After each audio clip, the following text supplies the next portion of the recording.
இது டிகேபி கோபால். இன்று நாம் மகரம் ராசியை பற்றி பார்க்கவிருக்கிறோம். மகரம் ராசி சக்கரத்தின் 10வது ராசி 270 டிகிரி முதல் 300 டிகிரி வரையில் விரிகிறது. இது மகர சங்கராந்தியுடன் தொடர்புடையது.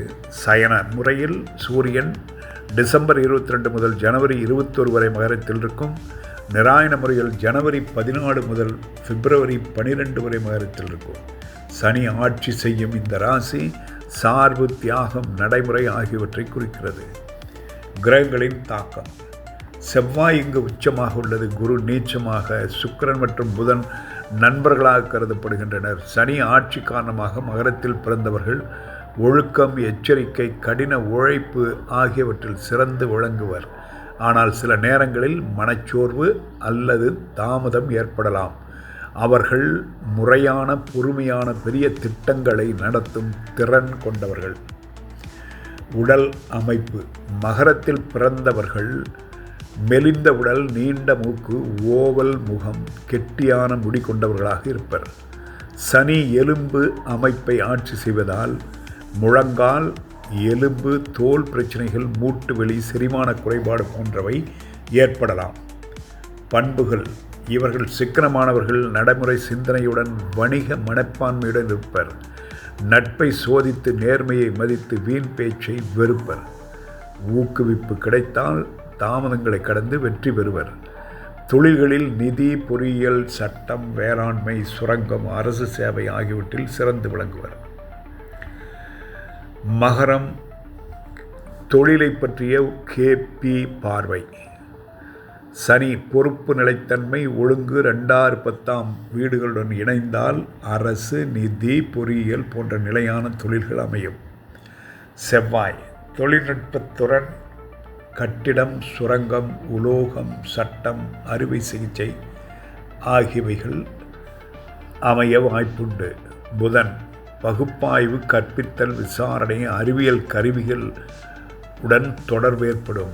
சுக்கிரன் மற்றும் குரு கலை, ரசாயனம், தோல், ஆன்மீகம், கல்வி, சட்டம் ஆகிய தொழில்கள் அமையும்.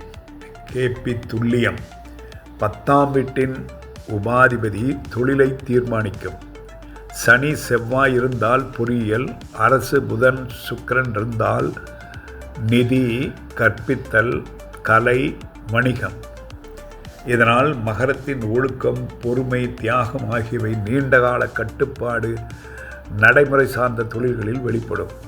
குடும்ப வாழ்க்கை: கடமையால் திருமணம், அன்பை வெளிப்படுத்தாமல் ஆனால் உள்ளார்ந்த பாசம், அமைதி, தனிமை விரும்புபவர். நட்புகள் குறைவாக இருந்தாலும் நம்பிக்கையானவை.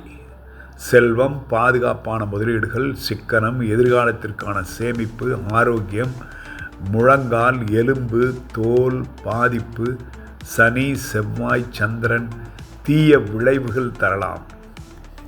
அதிர்ஷ்ட நாட்கள்: வெள்ளி, சனி, செவ்வாய். நிறங்கள்: வெள்ளை, சிவப்பு, நீலம். எண்கள் 6, 8, 9 தொடர்.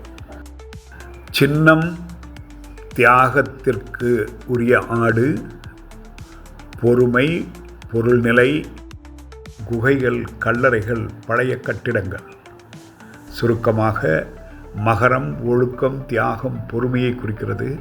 இவர்கள் மெதுவாக ஆனால் உறுதியுடன் வெற்றியை கட்டியெழுப்பும், கடமையை முதன்மைப்படுத்தும் நபர்கள். இத்துடன் மகர ராசியை பற்றிய பாடத்தை பார்த்தோம். இனி அடுத்த பாடத்தில் சந்திப்போம். இதுவரை சப்ஸ்கிரைப் செய்யாமல் இருப்பவர்கள் அதை செய்து இந்த பாடங்களை தொடர்ந்து பெற்று பயனடையுமாறு கேட்டுக்கொள்கிறேன். நன்றி, வணக்கம்.